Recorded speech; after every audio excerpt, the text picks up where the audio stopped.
अगर वहाँ से कोई दुश्मन ललकार रहा हो तो ये नहीं कहा जाता कि जनाब बाहर निकल के एहतजाज करेंगे, बल्कि ये कहा जाता है कि आओ मैदान में और देखते हैं तलवारें किसके साथ फैसला करती हैं और क्या करती हैं। मैंने कश्मीर 5 फरवरी की रैली में कहा था, मैंने कहा तुम झूठे हो, रैलियां निकालते हो, अगर सच्चे हो तो आओ अभी चलते हैं श्रीनगर की तरफ। अगर शाम तक कश्मीर फतह ना हुआ तो हमारा नाम बदल के रख देना। अगर शाम तक तुम मुखलिस नहीं हो, ना तुम पाकिस्तान के साथ मुखलिस हो, ना तुम इस अवाम के साथ मुखलिस हो, क्योंकि तुम्हारे बच्चे बाहर पढ़ते हैं, तुम्हारी जायदादें बाहर हैं, तुम्हारा सब कुछ बाहर है। अल्हम्दुलिल्लाह हमारा जीना पाकिस्तान के अंदर है।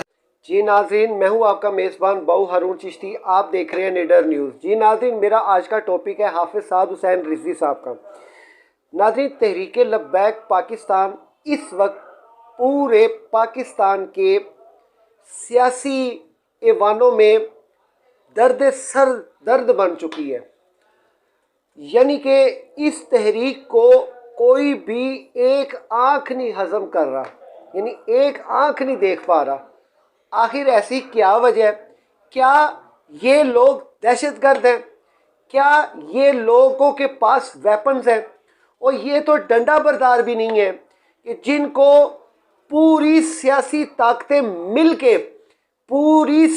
ताकतें मिलके इस बंदे को वीक करने की कोशिश कर रहे हैं और ये माइनर करवाना चाह रहे हैं, ये तासुर देना चाह रहे हैं कि अल्लामा साद हुसैन रिजवी एक नौजवान और जज्बाती क़यादत है। लेकिन ऐसा नहीं है। वो क्यों?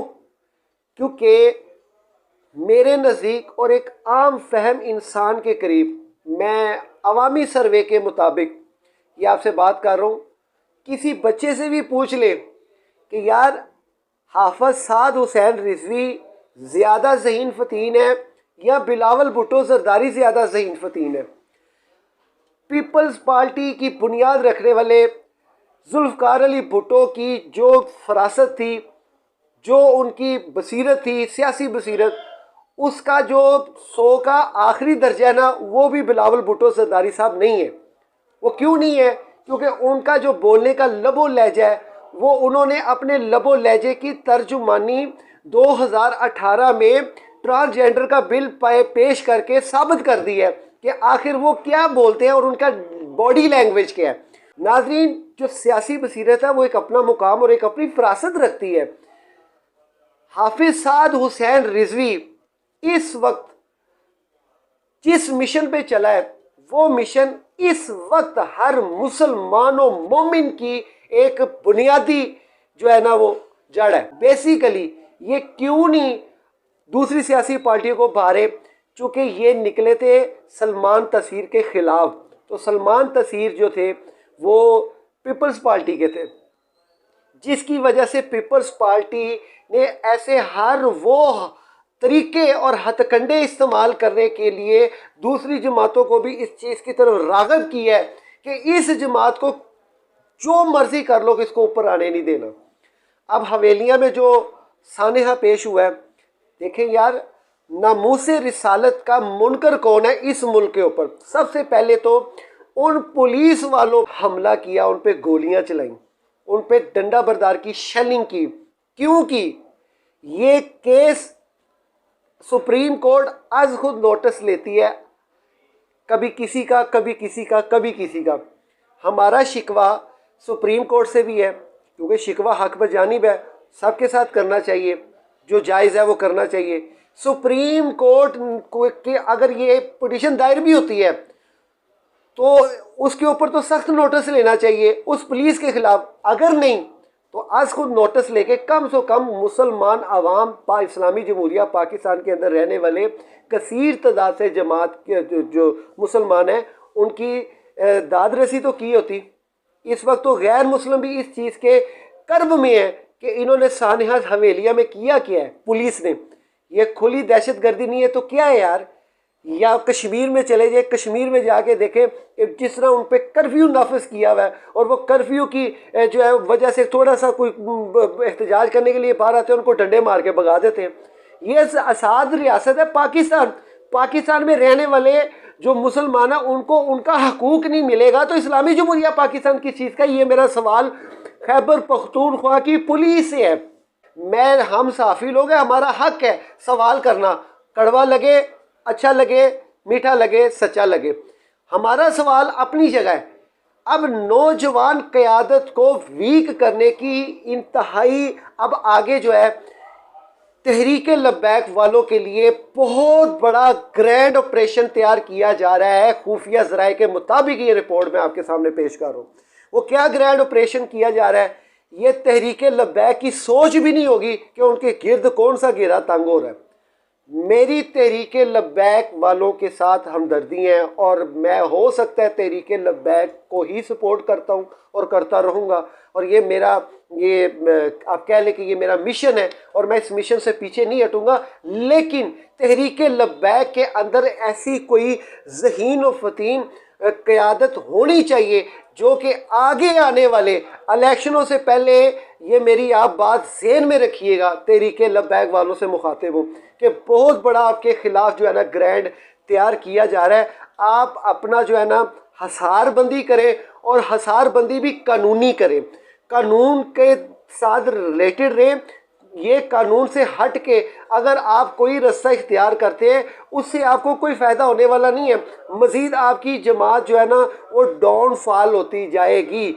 हक बात अपनी जगह है, लेकिन हक बात को कानून के अंदर जो है ना उसकी इल्तिजा रख के या कानून के साथ अटैचमेंट रख के उसका एक जवाब तो आपके पास होगा ना कि हमने एक कानून का भी सहारा लिया।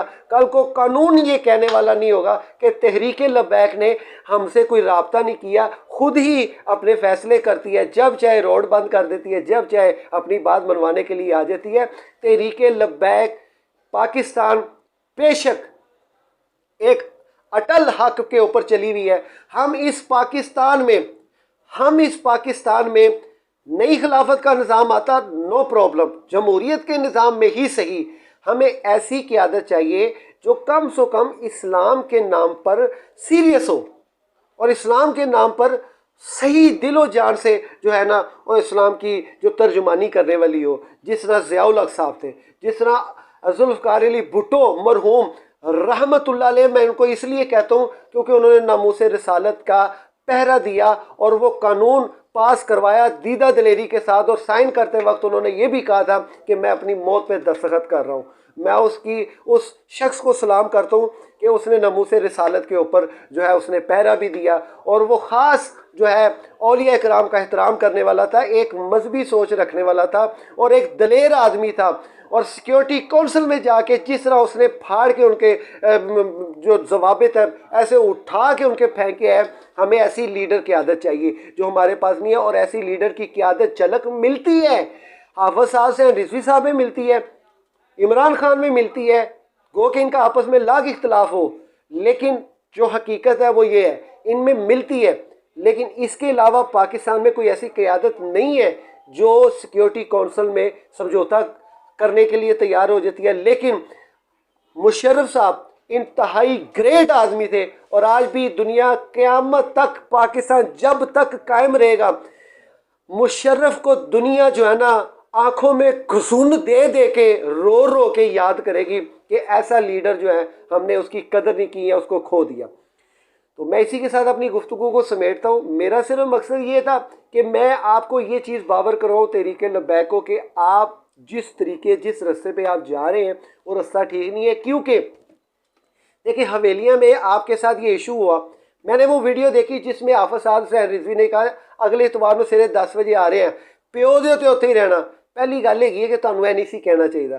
चलो जो तुसी कह भी दिता है तो जनाब उत्थे तुसी फिर बंदे मरवा के वापस नहीं सी आना, फिर उत्थे ही खलोंदे, उत्थे खलो के कानून का भी सहारा लैंदे, अदालत का दरवाज़ा खड़कांदे, अदालत ही हमदर्दी लैंदे सही माने विच, और उन्होंने लोगों की हमदर्दी लैंदे जिन्होंने लोगों ने तुहानू फैज़ाबाद तो वापस मोड़िया, फैज़ाबाद जान तो वापस मोड़िया, जेड़े तुहाडे नाल मुआहदे तय होए ने। मैनूं नहीं पता किहड़े मुआहदे तय होए ने, लेकिन कहने का मकसद है जिन्होंने मावां दे लाल बिछड़े ने तकलीफ उन्होंने होगी, दर्द उन्होंने होगा।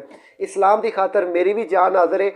मैनूं जदों इस्लाम नबी अलैहिस्सलाम दी नामूस वास्ते खड़ा होना पिया, मैं अपनी जान कुर्बान करांगा और ज़रा भी दरेग नहीं करांगा। लेकिन तहरीक लब्बैक नूं एक आज़ाना मशवरा है कि जिहड़ा ना तुसीं थोड़ा जिहा ना कंप्रोमाइज़ करके चलो।